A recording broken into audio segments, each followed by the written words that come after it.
Go after them. Get your cost. It costs next to nothing to do it.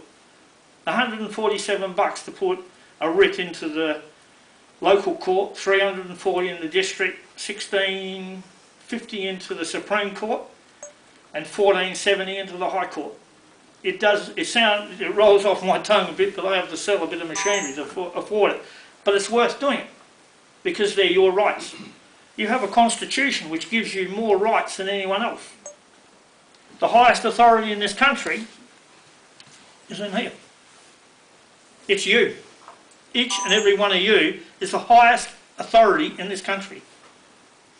Page 230 in here, in Comments on the Contrary by Clark, one of the people who wrote the Constitution, he states, if it was asked by a politician what's the highest authority in this country, he'd say the state constitution.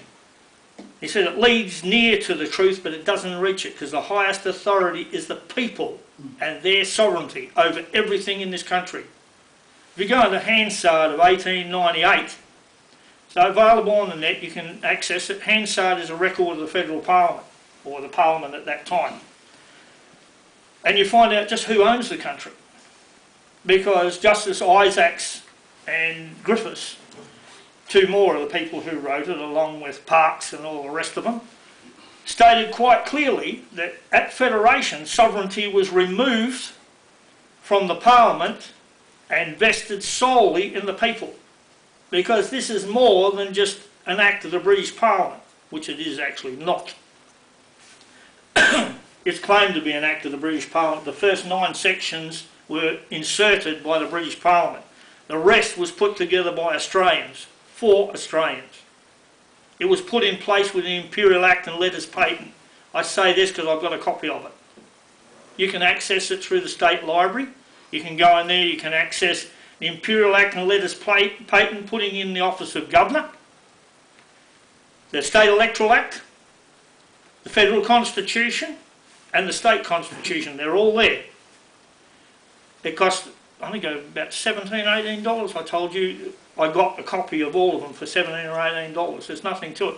This, however, is $275, and you can get it through Upmart in Victoria. If you want the PO box, it's 124 Elwood, Victoria. Just write them a letter, send them $300. They send you this back plus your change. You've got to pay for the freight. It's well worth getting. If you get stuck reading it, I'm always on the phone and anybody can get me. I have no problem giving you all the sections to reference. But that's your best armour against the councils. We are going to have another federal referendum in relation to councils. The red-headed female of sorts is going to give us that, apparently. But the fact of the matter is, everybody just has to say no. But all you have to do now is join in a group, get a large group together, turn up the next council meeting and sack them. If they're a government, you have the right to sack them. All you need is 7 or more. Wow. But you're better off with a larger group, like 50 or 60 going in there, and saying, you're fired. You have no authority over our property. Then you'll find out actually who owns the council. You'll find out then, in 1986, the Commonwealth of Australia was established as a corporation and registered on the US Securities Exchange Commission. The registration number is 0000805157.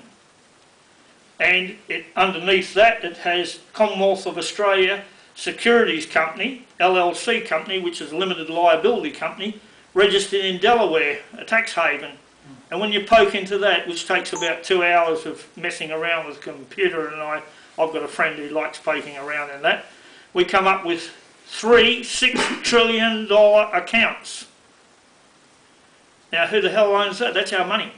What's it doing hidden in Delaware in a secret account? You can access this on the computer. I'm not saying anything you can't access. The government is not only lying to you, they're ripping you off.